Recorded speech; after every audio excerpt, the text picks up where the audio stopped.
दोस्तों आपने तो एक कहावत जरूर सुनी होगी जहाँ पर कहते हैं न जे दो विद्वान या दो ज्ञानी एक साथ नहीं रह सकते। जहाँ भी होगा लड़ते ही झगड़ते नजर आएगी, चाहे वो दोस्त हो या फिर दुश्मन। लेकिन दो मूर्ख एक साथ होगा तो हमेशा ज्ञान गुण की ही बात करेंगे। यही कहानी जानवर पे भी अप्लाई होती है। शेर, बाघ, चीता जैसा शक्तिशाली जानवर लड़ते हुए ही नजर आएंगे, लेकिन छोटे से कमजोर जानवर मिलजुल के ही रहेगा। लेकिन क्या होगा अगर दो दोस्त शेर और बाघ सिर्फ शिकार के लिए ही आपस में लड़ने लगेंगे, तो क्या होगा अंजाम, कौन जीत पाएगा? अगर आपका भी दिमाग में यही सवाल आती है और इसका जवाब जानना चाहते हो तो वीडियो में एंड तक जुड़े रहिए, क्योंकि इस वीडियो में आपको इस सवाल के साथ साथ ये भी बताऊंगा कि टाइगर क्यों नहीं फाइट करने चाहती और लायन हमेशा फाइट करने के लिए आगे क्यों रहते हैं। तो चलिए आज के वीडियो हम शुरू करते हैं। चलिए हम शुरू करते हैं टाइगर से। टाइगर बिल्ली प्रजाति से रहने वाले जानवर है जो कि अकेले घने जंगल में रहना पसंद करते हैं और अकेला ही शिकार भी करना पसंद करते हैं। टाइगर को मांसाहारी और अच्छा खासा शिकारी भी माना जाता है, क्योंकि इसका पकड़ ही इतना मजबूत होता है कि कोई भी शिकार इसका हाथ से नहीं निकल। टाइगर का रफ्तार का दौड़ भी बहुत तेज होता है। इनका रफ्तार प्रति घंटा 65 किलोमीटर के घंटा से जब ये दौड़ लगाता है तो कोई भी शिकार इसके हाथ से नहीं निकल सकती। अगर इसका वजन की बात करें तो 300 केजी और लंबाई 13 फीट तक हो सकती है। टाइगर कमती में 11 से लेकर 15 वर्ष तक की आयु होती है। अगर इसका वजन का बात करें, वजन इसका 30 केजी और लंबाई 13 फीट तक हो सकती है। सबसे पहले ये जब शिकार करते हैं तो डरावनी आवाज से दहाड़ निकालता है। टाइगर का दहाड़ इतना डरावनी होता है कि कोई भी शिकार इससे घबरा जाता है। उसके बाद अपने तेज रफ्तार और इतने बड़े छलांग से जब उस शिकार को पकड़ते हैं तो कोई भी शिकार इससे बच पाना नामुमकिन हो सकती है। अगर किसी भी टाइगर का अगर आप दहाड़ सुनना चाहते हो तो आपको टाइगर को पास जाना का जरूरत नहीं पड़ेगा। अगर उससे 3 किलोमीटर का भी दूरी में हो तो भी आप टाइगर का दहाड़ सुन सकते हो। इतना दूरी तक इसका दहाड़ जा सकती है। दोस्तों हम बात कर लेते हैं अब लायन को भी। दोस्तों शेर भी बिल्ली प्रजाति से ही है, लेकिन ये झुंड में रहना पसंद करते हैं, अपने परिवार के साथ रहना पसंद करते हैं। बिल्ली प्रजाति के जितने भी सदस्य होते हैं खास करके अकेला ही रहना पसंद करते हैं, लेकिन शेर ही एक ऐसा जानवर है जो कि झुंड में रहना पसंद करती है। झुंड में रहने से जो फायदा है तो वो तो सुरक्षा के लिए फायदा तो है ही, लेकिन कभी कभी वो घाटा भी पहुंच जाता है। वही घाटा होता है जो मनुष्य के साथ होता है। दोस्तों जैसे मनुष्य में होता है जो कमाने वाला एक और खाने वाला अनेक, सिर्फ वैसा ही होता है इस जानवर में भी। शेर में भी कमाने वाले एक होते हैं, शिकार करने वाला एक होता है, लेकिन खाने वाला बहुत होते हैं। शेर में खास करके शेर नहीं ज्यादा शिकार करते हैं। ऐसा किस लिए होता है तो देखिए दोस्तों, शेरनी से ज्यादा ताकतवर शेर को होता है। जब भी शेरनी शिकार करके लेते आते हैं तो शेर उससे झपट कर उससे लड़कर अपना हिस्सा हटवा लेते हैं और सबसे पेट भर के भोजन कर लेते हैं। उसके बाद बची खुशी मांस में से जब शेरनी को बचती है तो शेरनी भी उस मांस में से अपने बच्चे के साथ सटासट करने पड़ते हैं और बाकी हुए मांस अपने खाते हैं, जिस वजह से शेरनी को पेट नहीं भरती और बहुत जल्दी भी भूख लग जाती है। शेर तो मजे से खा करके अपने नींद से आराम कर रहे होते हैं, आलसी से शेर तो आराम कर रहे होते हैं, लेकिन शेरनी को भूख लगने पर फिर से वो शिकार करने के लिए निकल जाते हैं। फिर से जब वो शिकार करके आते हैं तो आलसी शेर फिर से अपना हिस्सा हसियाने के लिए आगे चले आते हैं और लड़कर पेट भर के भोजन कर लेते हैं। लेकिन ऐसा नहीं दोस्तों, जो शेर कभी शिकार नहीं करती, शेर को भी कभी कभी शिकार करनी पड़ती है। जब शेरनी को ज्यादा दिन तक शिकार नहीं मिलती है तब शेर को भी शेरनी को मदद करनी पड़ती है। इस शेर को दांत इतनी तीखी होते हैं कि कोई भी जब भी किसी भी जानवर को जब शिकार करने चाहते हैं तो सबसे पहले अपनी तीखी दांत से ही शिकार करते हैं, जिस वजह से कोई भी जानवर जल्द से जल्द मृत्यु के मुंह में पहुंच जाता है और इसका मांस खा पाती है। शेर दिन में खास करके सोना पसंद करते हैं और रात को शिकार करते हैं। शेर भी जब शिकार करने चाहते हैं तो वो बड़ी चतुराई से शिकार करते हैं। किसी भी जानवर को जब शिकार करना चाहते हैं, अगर वो जानवर झुंड में आए तो झुंड में सबसे पहले धावा बोलते हैं, उसके बाद किसी भी एक जानवर को अकेला आने का इंतजार करते हैं। उसके बाद जब उसे शिकार करना चाहते हैं तो सबसे पहले अपने दहाड़ से उस जानवर को डराते हैं। डराने के बाद जब 36 फीट के ऊंचाई से जब छलांग लगाकर किसी भी जानवर पर जब शिकार करने चाहते हैं तो कि वो भी जानवर को बच पाना मुश्किल ही नहीं बल्कि नामुमकिन ही हो जाती है। दोस्तों, अभी तक हमने शेर और बाघ की रंग, रूप और खूबियों के बारे में जाना। अब समय है इन दोनों की तुलना करने की और समझने की कि इन दोनों में सबसे ज्यादा और सबसे बड़ा शक्तिशाली कौन है। जैसा कि हम पहले देखा था कि बाघ खास करके अकेला ही घने जंगल में रहना पसंद करता है, तो वही दूसरी ओर शेर अपने फैमिली, अपने झुंड के साथ खुलेआम में रहना पसंद करते हैं और खुलेआम में शिकार भी करते हैं। खास करके बाघ अकेला रहते हैं, जो अकेला घने जंगल में रहते हैं तो घने जंगल में ही शिकार करते हैं। तो ऐसे में बाघ और शेर को मिलना तो मुश्किल ही नहीं बल्कि नामुमकिन भी हो सकता है। इन दोनों कभी आपस में खास करके मिलेगा नहीं।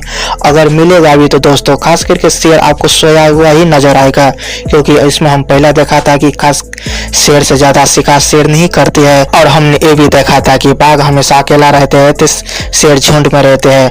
अब बाघ अब ये सोचेगा, अगर वो फाइट इसलिए नहीं करना चाहती, वो ये सोचता है अगर वो फाइट करेगा तो कभी घायल हो गया, शिकार करने वाला दूसरा कोई नहीं होगा, इसलिए वो खास करके टाइगर फाइट नहीं करता है। लेकिन शेर के साथ ऐसा बिल्कुल नहीं होता है। ये खास करके इसलिए फाइट करता है, वो सोचता है जब मैं तो झुंड में रहता हूँ, इस झुंड के कोई भी एक सदस्य घायल हो गया तो बाकी शेर भी इसके भोजन के इंतजाम कर सकते हैं। इसीलिए शेर खास करके फाइट में ज्यादा रुचि रखते हैं और फाइट करने के लिए आगे भी रहते हैं। लेकिन खास करके हमने ये भी देखा था दोस्तों कि शेर से ज्यादा शेरनी शिकार करते हैं, इसीलिए शेरनी कभी भी शिकार के लिए निकलेगा तो फाइट ज्यादा करेगा नहीं। वो खास करके शिकार को अपना ध्यान देगा और शिकार ही करना चाहेगा। ये भी मान लेते हैं बाघ से ज्यादा ताकतवर शेर को होता है, लेकिन शेर से तो कम ताकत, लेकिन शेरनी से तो ज्यादा ताकतवर बाघ को हो सकती है। इसीलिए शेरनी भी कभी और खास करके अपना शिकार ही करता रहेगा। लेकिन दोस्तों हम फिर भी मान लेते हैं इन दोनों के बीच अगर मुकाबला कराया गया तो कौन जीतेगा। तो चलिए दोस्तों हम फिर से पुराने टॉपिक पर वहां पर जाते हैं। वहां पर देखते हैं जहां पर शेर का वजन था 250 किलोग्राम, तो वहां पर बाघ का वजन था 300 किलोग्राम। तो इनका वजन में अगर बात करें तो बाघ का वजन ज्यादा होने के कारण बाघ यहाँ पर जीत जाएगा। लेकिन रुकिए दोस्तों, कहानी में तो ट्विस्ट अब आते हैं। यहाँ पर देखिए शेर का छलांग होता है 36 फीट तक ऊंचाई, तो बाघ का होता है सिर्फ 30 फीट। तो इस छलांग में खास करके शेर ही जीतेगा। और शेर का पंजा का मजबूती इतना होता है कि इतने ऊंचे छलांग के बाघ का चकनाचूर भी कर सकता है। लेकिन यहाँ पर देखिए बाघ का लंबाई 13 फीट होता है तो शेर का लंबाई फिर 15 फीट हो जाता है। इस वजह से यहाँ पर शेर ही जीतेगा। तो दोस्तों इसीलिए दोस्तों इन दोनों को मुकाबला कराएगा तो हमें पता ही नहीं चलेगा कौन जीतेगा कौन हारेगा। दोस्तों आपने तो एक कहावत जरूर सुनी होगी जहाँ पर कहते हैं ना कि दो विद्वान या दो ज्ञानी एक साथ नहीं रह सकते, जहाँ भी होगा लड़ते ही झगड़ते नजर आएगी, चाहे वो दोस्त हो या फिर दुश्मन। लेकिन दो मूर्ख एक साथ होगा तो हमेशा ज्ञान गुण की ही बात करेंगे। यही कहानी जानवर पे भी अप्लाई होती है। शेर, बाघ, चीता शक्तिशाली जानवर लड़ते हुए ही नजर आएंगे, लेकिन छोटे से कमजोर जानवर मिलजुल के ही रहेगा। लेकिन क्या होगा अगर दो दोस्त शेर और बाघ सिर्फ शिकार के लिए ही आपस में लड़ने लगेंगे, तो क्या होगा अंजाम, कौन जीत पाएगा।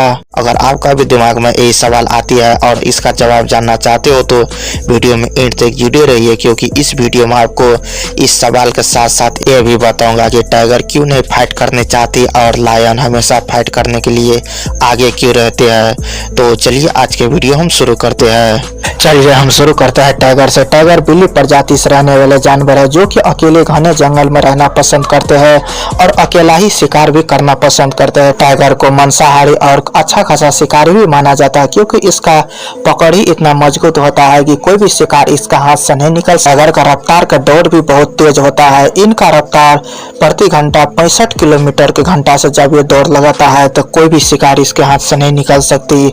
अगर इसका वजन का बात करें तो 300 केजी और लंबाई 13 फीट तक हो सकती है। टाइगर कमती में 11 से लेकर 15 वर्ष तक की आयु होती है। अगर इसका वजन का बात करें, वजन इसका 30 केजी और लंबाई 13 फीट तक हो सकती है। सबसे पहले ये जब शिकार करते हैं तो डरावनी आवाज से दहाड़ निकालता है।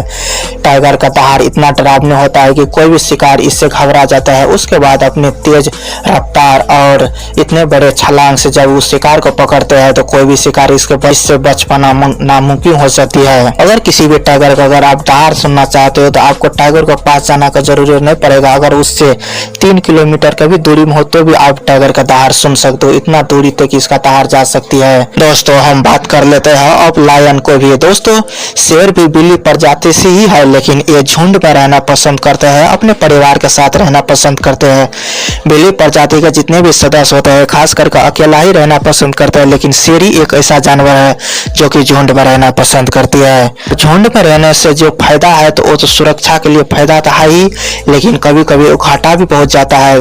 वही घाटा होता है जो कि जो मनुष्य के साथ होता है। दोस्तों जैसे मनुष्य में होता है जो कमाने वाला एक और खाने वाला अनेक, सिर्फ वैसा ही होता है इस जानवर में भी। शेर में भी कमाने वाले एक होते हैं, शिकार करने वाला एक होता है, लेकिन खाने वाला बहुत होते हैं। शेर में खास करके शेर नहीं ज्यादा शिकार करते हैं। ऐसा किस लिए होता है तो देखिए दोस्तों, शेरनी से ज्यादा ताकतवर शेर को होता है। जब भी शेरनी शिकार करके लेते आते हैं तो शेर उससे झपट कर उससे लड़कर अपना हिस्सा हटवा लेते हैं और सबसे पेट भर के भोजन कर लेते हैं। उसके बाद बची खुशी मांस में से जब शेरनी को बचती है तो शेरनी भी उस मांस में से अपने बच्चे के साथ सटासट करने पड़ते हैं और बाकी हुए मांस अपने खाते हैं, जिस वजह से शेरनी को पेट नहीं भरती और बहुत जल्दी भी भूख लग जाती है। शेर तो मजे से खा करके अपने नींद से आराम कर रहे होते हैं, आलसी से शेर तो आराम कर रहे होते हैं, लेकिन शेरनी को भूख लगने पर फिर से वो शिकार करने के लिए निकल जाते हैं। फिर से जब वो शिकार करके आते हैं तो आलसी शेर फिर से अपना हिस्सा हसियाने के लिए आगे चले आते हैं और लड़कर पेट भर के भोजन कर लेते हैं। लेकिन ऐसा नहीं दोस्तों जो शेर कभी शिकार नहीं करती, शेर को भी कभी कभी शिकार करनी पड़ती है। जब शेरनी को ज्यादा दिन तक शिकार नहीं मिलती है तब शेर को भी शेरनी को मदद करनी पड़ती है। इस शेर को दांत इतनी तीखी होते हैं कि कोई भी जब भी किसी भी जानवर को जब शिकार करने चाहते हैं तो सबसे पहले अपनी तीखी दांत से ही शिकार करते हैं, जिस वजह से कोई भी जानवर जल्द से जल्द मृत्यु के मुंह में पहुंच जाता है और इसका मांस खा पाती है। शेर दिन में खास करके सोना पसंद करते हैं और रात को शिकार करते हैं। शेर भी जब शिकार करने चाहते हैं तो वो बड़ी चतुराई से शिकार करते हैं। किसी भी जानवर को जब शिकार करना चाहते हैं, अगर वो जानवर झुंड में आए तो झुंड में सबसे पहले धावा बोलते हैं, उसके बाद किसी भी एक जानवर को अकेला आने का इंतजार करते हैं। उसके बाद जब उसे शिकार करना चाहते हैं तो सबसे पहले बाहर अपने दहाड़ से उस जानवर को डराते हैं। डराने के बाद जब 36 फीट के ऊंचाई से जब छलांग लगाकर किसी भी जानवर पर जब शिकार करना चाहते हैं तो कि वो भी जानवर को बच पाना मुश्किल ही नहीं बल्कि नामुमकिन ही हो जाती है। दोस्तों अभी तक हमने शेर और बाघ की रंग रूप और खूबियों के बारे में जाना, अब समय है इन दोनों की तुलना करने की और समझने की कि इन दोनों में सबसे ज्यादा और सबसे बड़ा शक्तिशाली कौन है। जैसा कि हम पहले देखा था कि बाघ खास करके अकेला ही घने जंगल में रहना पसंद करता है, तो वही दूसरी ओर शेर अपने फैमिली अपने झुंड के साथ खुलेआम में रहना पसंद करते हैं और खुलेआम में शिकार भी करते हैं। खास करके बाघ अकेला रहते हैं, जो अकेला घने जंगल में रहते हैं तो घने जंगल में ही शिकार करते हैं। तो ऐसे में बाघ और शेर को मिलना तो मुश्किल ही नहीं बल्कि नामुमकिन भी हो सकता है। इन दोनों कभी आपस में खास करके मिलेगा नहीं, अगर मिलेगा भी तो दोस्तों खास करके शेर आपको सोया हुआ ही नजर आएगा, क्योंकि इसमें हम पहला देखा था कि खास शेर से ज्यादा शिकार शेर नहीं करती है और हमने ये भी देखा था कि बाघ हमेशा अकेला रहते हैं तो शेर झुंड में रहते हैं। अब बाघ अब ये सोचेगा, अगर वो फाइट इसलिए नहीं करना चाहते, वो ये सोचता है अगर वो फाइट करेगा तो कभी घायल हो गया, शिकार करने वाला दूसरा कोई नहीं होगा, इसलिए वो खास करके टाइगर फाइट नहीं करता है। लेकिन शेर के साथ ऐसा बिल्कुल नहीं होता है, ये खास करके इसलिए फाइट करता है, वो सोचता है जब मैं तो झुंड में रहता हूँ, इस झुंड के कोई भी एक सदस्य घायल हो गया तो बाकी शेर भी इसके भोजन का इंतजाम कर सकते हैं। इसीलिए शेर खास करके फाइट में ज्यादा रुचि रखते हैं और फाइट करने के लिए आगे भी रहते हैं। लेकिन खास करके हमने ये भी देखा था दोस्तों कि शेर से ज्यादा शेरनी शिकार करते हैं, इसीलिए शेरनी कभी भी शिकार के लिए निकलेगा तो फाइट ज्यादा करेगा नहीं, वो खास करके शिकार को अपना ध्यान देगा और शिकार ही करना चाहेगा। ये भी मान लेते हैं बाघ से ज्यादा ताकतवर शेर को होता है, लेकिन शेर से तो कम ताकत, लेकिन शेरनी से तो ज्यादा ताकतवर बाघ को हो सकती है, इसीलिए शेरनी भी कभी और खास करके अपना शिकार ही करता रहेगा। लेकिन दोस्तों हम फिर भी मान लेते हैं इन दोनों के बीच अगर मुकाबला कराया गया तो कौन जीतेगा। तो चलिए दोस्तों हम फिर से पुराने टॉपिक पर वहां पर जाते हैं। वहां पर देखते हैं जहां पर शेर का वजन था 250 किलोग्राम, तो वहां पर बाघ का वजन था 300 किलोग्राम। तो इनका वजन में अगर बात करें तो बाघ का वजन ज्यादा होने के कारण बाघ यहाँ पर जीत जाएगा। लेकिन रुकिए दोस्तों, कहानी में तो ट्विस्ट अब आते हैं। यहाँ पर देखिए शेर का छलांग होता है 36 फीट तक ऊंचाई, तो बाघ का होता है सिर्फ 30 फीट। तो इस छलांग में खास करके शेर ही जीतेगा। और शेर का पंजा का मजबूती इतना होता है कि इतने ऊंचे छलांग के बाघ का चकनाचूर भी कर सकता है। लेकिन यहाँ पर देखिए बाघ का लंबाई 13 फीट होता है, तो शेर का लंबाई फिर 15 फीट हो जाता है। इस वजह से यहाँ पर शेर ही जीतेगा। तो दोस्तों इसीलिए दोस्तों इन दोनों को मुकाबला कराया गया, तो हमें पता ही नहीं चलेगा कौन जीतेगा कौन हारेगा। तो आपको वीडियो कैसा लगा दोस्तों कमेंट में जरूर बताइएगा। अच्छा लगा हो तो लाइक कर देना, और चैनल बनाए तो चैनल को भी सब्सक्राइब कर लेना।